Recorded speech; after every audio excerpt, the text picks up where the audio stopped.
Olá, meus queridos amigos, estamos juntos mais uma vez, sempre no compromisso de trazer para você uma palavra que vem lá do coração de Deus para o seu coração, os nossos devocionais. Hoje chegamos ao nosso quarto devocional, nosso quarto episódio da nossa série A Arte da Reconciliação. São devocionais baseados na carta do apóstolo Paulo a Filemão.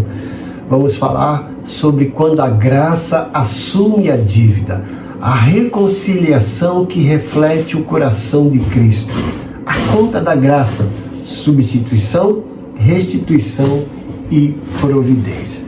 Nesse quarto devocional, episódio sobre a Epístola ao Filemão, eu, pastor José Carlos Carvalho, exponho os versículos 13 a 18 dessa epístola, revelando uma das mais belas ilustrações do Evangelho presente no Novo Testamento, o mistério da providência de Deus. Como um erro humano, no caso a fuga de Onésimo, foi usado para o reencontro eterno. Eu destaco aqui o princípio da substituição, onde Paulo assume a dívida do escravo fugitivo, espelhando o que Cristo fez por nós na cruz.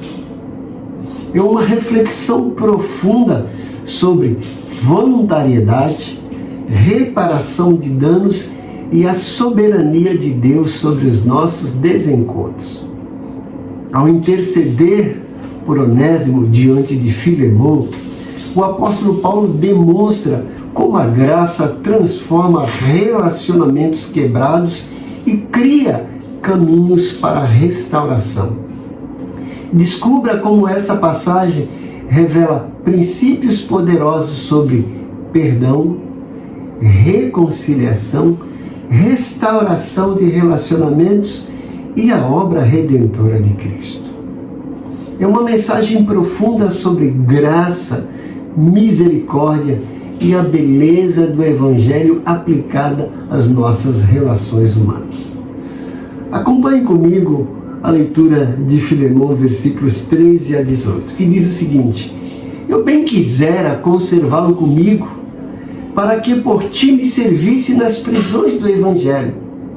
Mas sem o teu parecer, nada quis fazer, para que o teu benefício não fosse como por força, mas voluntário. Porque bem pode ser que ele se tenha separado de ti por algum tempo, para que o recobrasses para sempre, não como escravo, antes mais do que escravo, como um irmão amado. E se te fez algum dano ou te deve alguma coisa, põe isso na minha conta. Que texto maravilhoso, né? Nesse quarto devocional da série A Arte da Reconciliação, somos conduzidos a essa passagem, uma das passagens mais profundas e comoventes da carta do apóstolo Paulo a Filemão. Aqui encontramos uma das imagens mais belas do Evangelho escondida numa relação pessoal. O contexto, como eu disse anteriormente, envolve Onésimo, um escravo que havia fugido de seu senhor Filemão e que provavelmente causara algum prejuízo antes de partir. Durante sua fuga, porém, algo extraordinário aconteceu. Onésimo encontrou Paulo e, através do Evangelho, teve sua vida transformada. Agora ele não é apenas um escravo fugitivo, é um irmão em Cristo. Paulo então escreve essa carta pedindo algo profundamente desafiador: que Filemão o receba, não mais como servo, mas como um irmão amado. Nesses versículos 13 a 18, vemos esse momento tocante da narrativa.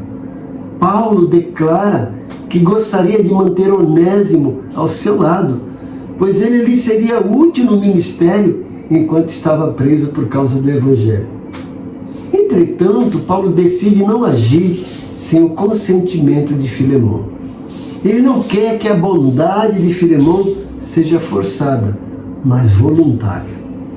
Essa atitude revela um princípio poderoso: a reconciliação verdadeira nunca nasce da imposição, mas do amor.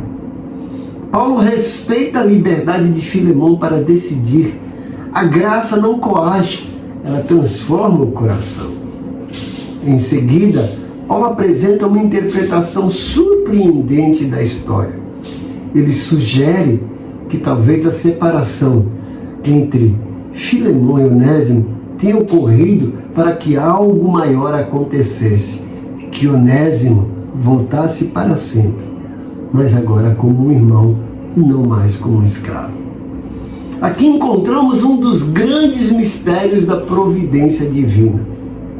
Deus, muitas vezes, usa rupturas para produzir reconciliações ainda mais profundas. Mas o ponto culminante da passagem aparece no versículo 18. Paulo declara algo extraordinário. Paulo disse: se ele te fez algum dano ou te deve alguma coisa, põe isso na minha conta. Que declaração poderosa! Paulo assume a dívida de Onésimo. Nesse gesto, vemos uma poderosa ilustração do próprio Evangelho. Assim como Paulo se coloca entre o ofensor e o ofendido, assumindo a dívida, Cristo fez exatamente isso por nós. Ele tomou sobre si aquilo que nos condenava. A dívida era nossa, a culpa era nossa, mas o pagamento foi feito por ele. A reconciliação só é possível porque alguém decide carregar o peso da restauração. Essa passagem nos ensina verdades profundas sobre a arte da reconciliação.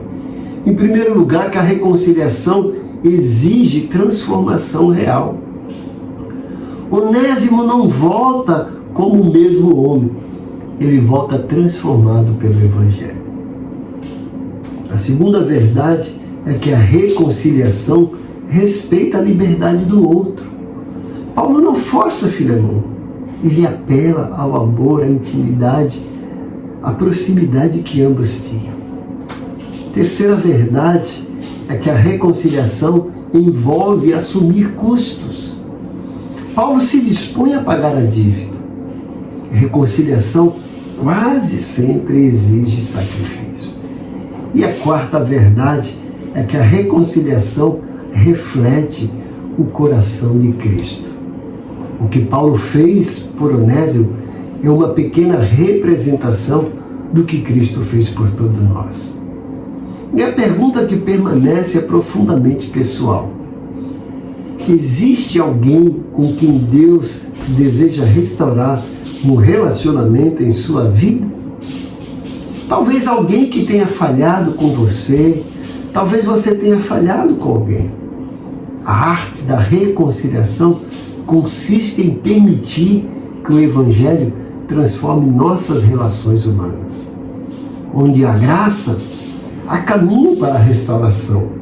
Onde há perdão, há espaço para um novo começo.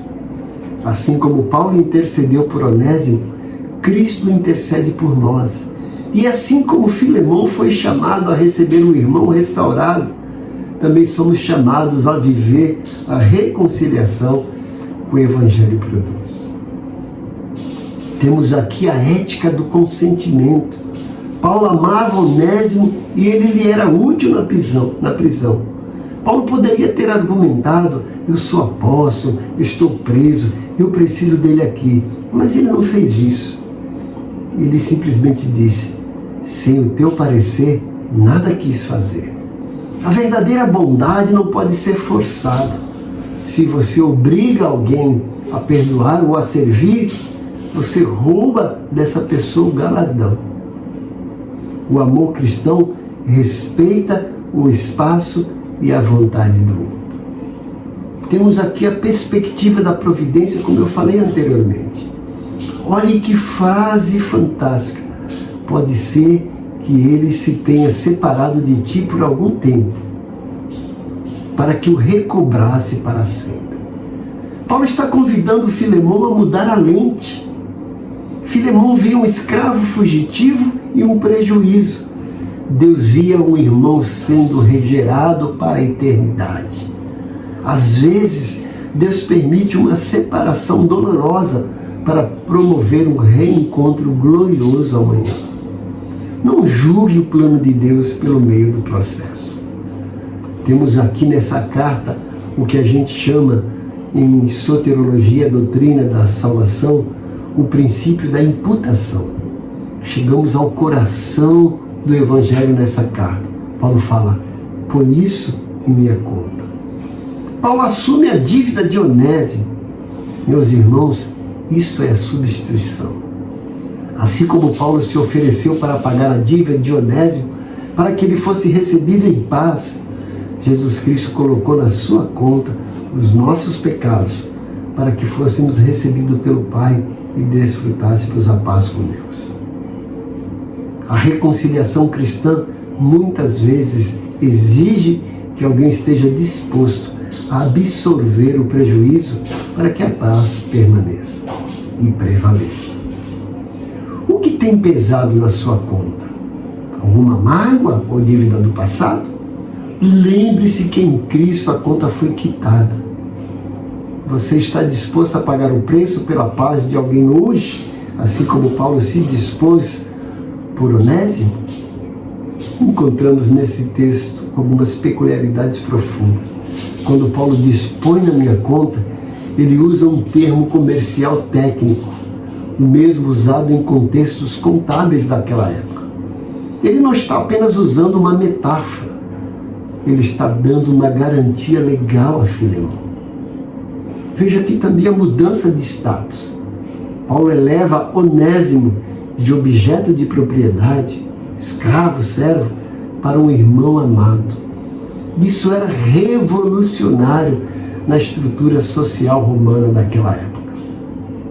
Outra coisa que Paulo usa aqui, o que a gente chama uma figura de linguagem, uma figura de retórica chamada eufemismo.